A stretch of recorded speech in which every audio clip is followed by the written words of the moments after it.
Bom dia, sexto ano, tudo bem com vocês?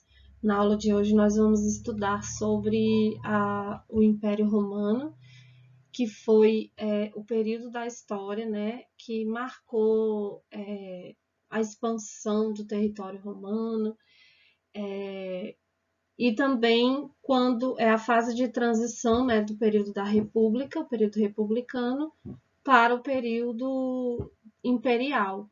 Então, nós vimos na aula passada sobre o período da República Romana, que era marcada, né, pelo Senado, os patrícios inicialmente que lideravam e participavam da vida política, e também eram os principais magistrados, mais uma outra classe que eram os plebeus, que eram os comerciantes, trabalhadores, reivindicaram direitos e eles conquistaram, né, o direito a participar do Senado, constituíram a tribuna da plebe, eles criaram as leis das 12 tábuas, então eles instituíram o direito romano e vários outros direitos, como o direito ao casamento com patrícios, que antes era proibido. Porém, né, e aí houve também uma expansão territorial, começou-se, né, com a expansão territorial de Roma, e aí por conta, né, da má administração, das crises populares, econômicas e sociais, abriu espaço para que a República entrasse em crise e começasse com o período dos imperadores, né? Vários imperadores assumiram de forma vitalícia o governo, e aí houve uma expansão territorial gigantesca, por isso o nome Império, né, Romano. Então vamos lá. E aí o objetivo da nossa aula é caracterizar o processo de formação da Roma Antiga e suas configurações sociais e políticas do período do Império Romano. E aí vocês podem acompanhar por meio dos textos do livro didático nas páginas 163 a 167.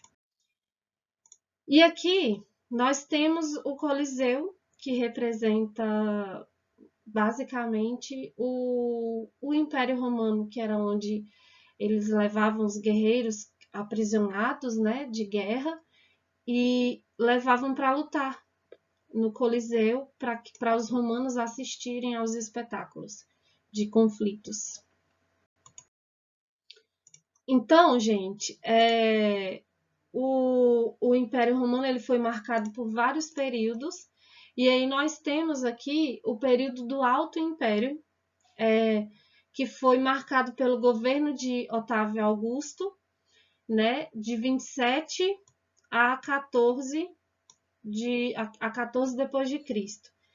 E aí ele se consolidou no poder, obtendo apoio das camadas populares. Ou seja, nesse período ele participava do Senado, né, e do governo republicano, porém Roma estava enfrentando vários conflitos, né, por parte de outros senadores, e aí Otávio Augusto, ele, por meio do apoio das camadas populares, ele aplicou um golpe e se consolidou, né, no poder.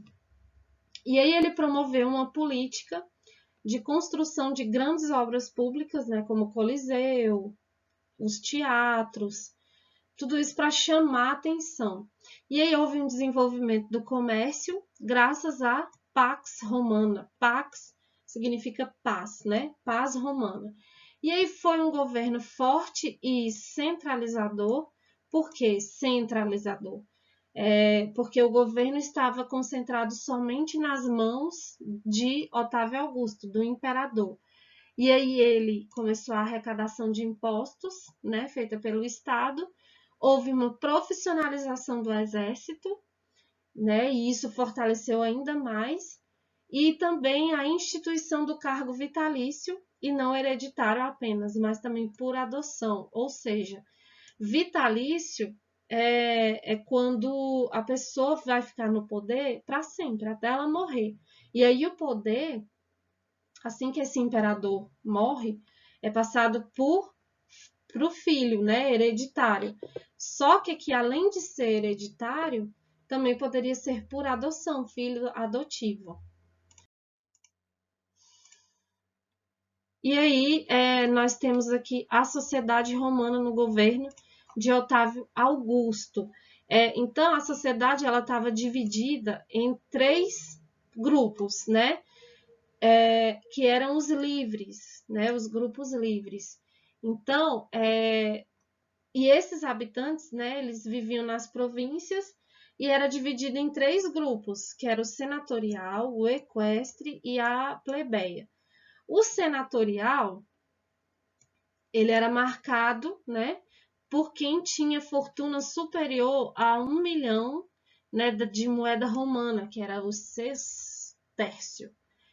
O equestre, né, o grupo que fazia parte do equestre, eles tinham uma fortuna entre 400 mil e 1 milhão de sestércio. E tinha o grupo dos plebeus, né, a plebeia, que era a classe inferior, era a classe pobre. Só que os plebeus, né, no período da República, eles conquistaram vários direitos, mas aí nessa transição de governo, o grupo se enfraqueceu e se tornou a classe inferior desse período. E aí tinham os escravos, né, que eles eram menores em relação a outros períodos da história romana, e em sua maioria eram os prisioneiros de guerra ou por hereditariedade. Então, como a Roma estava em expansão territorial, eles conquistaram muitas regiões. E nessas conquistas eles fizeram muitos prisioneiros de guerra, né, que eram os escravos. E aí nós temos agora os sucessores de Augusto, né? Com a morte de Augusto, que foi o primeiro imperador, mesmo com a instabilidade econômica, né, que gozava o império, houve uma constante instabilidade política nos governos subsequentes. Então, a gente vai ver que, nesse período, né, do Império Romano, havia muitos conflitos entre eles, era um matando o outro, eles tinham muitos inimigos até por conta do poder, né, por conta de toda a expansão do Império Romano. E aí, nesse período, existia a guarda pretoriana e ela foi reforçada para evitar atentados contra a vida dos governantes. E acabou impondo e derrubando os imperadores de forma violenta. E aí, dentre eles, nós temos Calígula, e Calígula ele nomeou seu cavalo como um cônsul, né? Tipo, alguém para trabalhar juntamente com ele. E ele foi assassinado pela guarda pretoriana, ou seja, eles tinham instituído a guarda pretoriana para impedir esses ataques aos governantes, só que os próprios integrantes da guarda pretoriana foram os que mataram Calígula. E aí, quem substituiu Calígula foi Cláudio. E aí, assim, não precisam se prender a nomes, eu só quero que vocês entendam que nesse período, por conta do poder e dos conflitos, eles viviam nessas brigas, né, entre eles, um matando o outro para assumir o poder, enfim. E aí vem os sucessores de Augusto.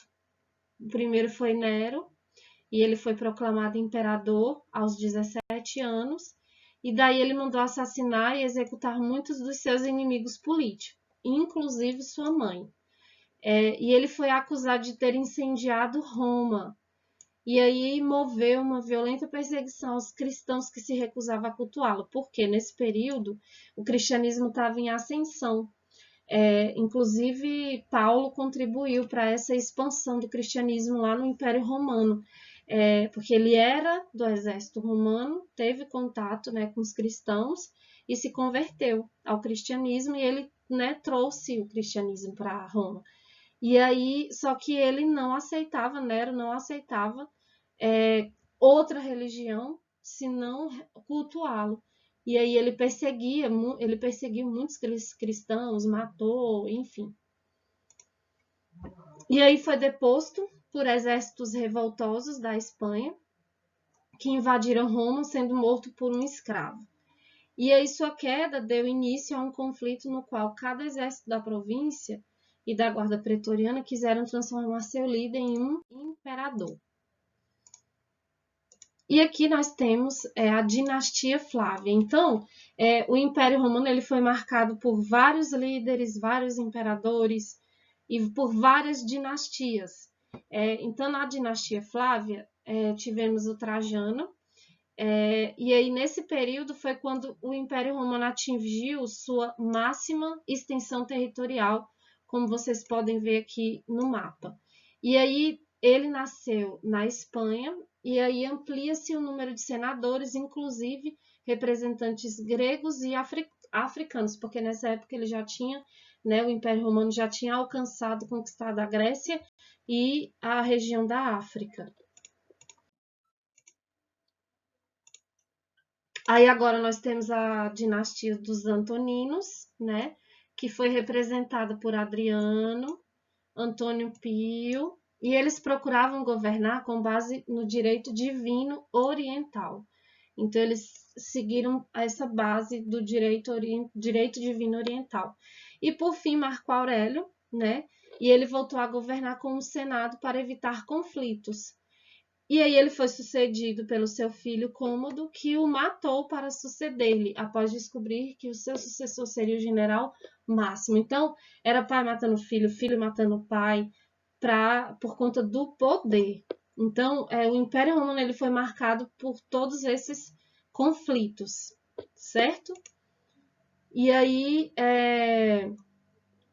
tivemos aí o centralismo da dinastia dos Antoninos, que seguiram as transformações sociais e culturais dos Severos. Então, os Antoninos foram substituídos pelos Severos. E aí as influências orientais, principalmente do Egito, eram acentuadas em Roma. Então, com essa expansão territorial e conquista, porque o Império Romano ele conquistou parte da Europa Ocidental, toda a Europa Ocidental, parte da Europa Oriental e parte da África. E o Egito foi uma delas que o Império Romano conquistou nesse período. E aí eles trouxeram muito da cultura egípcia para Roma. E aí, um dos legados dos romanos foi o direito romano, certo?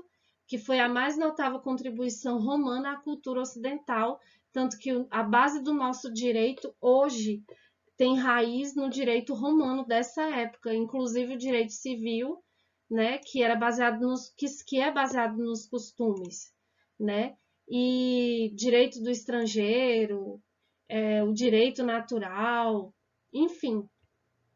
O direito romano ele serviu de base para o nosso direito de hoje, da Constituição Federal, direito civil, direito penal, E também tivemos o teatro grego, o teatro romano, que marcou o nosso teatro como a gente conhece hoje, por arquibancadas, como vocês podem ver aqui, para dar a acústica, na hora de apresentar. E tanto que os estádios de futebol seguem esse padrão, os teatros, o cinema, e aí por influência do teatro romano. E aí nós temos também o legado da arquitetura romana, que existe até hoje, como vocês podem ver aí, a arena romana, onde eles utilizavam para fazer apresentações. Existe a ponte romana, e hoje todo mundo segue nessa linha para atravessar de um lado para o outro, eles constroem pontes. Nós temos aqui em Brasília a ponte JK, que é um exemplo, que seguiu esse legado da arquitetura romana. E também, por fim, a literatura latina e a língua, latina, que deu origem à nossa, que é a língua portuguesa. E ela tem essa influência da literatura latina. Então, gente, é isso, Qualquer dúvida, procurem lá no fórum, o fórum com o nome Terceiro Ciclo M2, e é isso. Um abraço e até a próxima aula.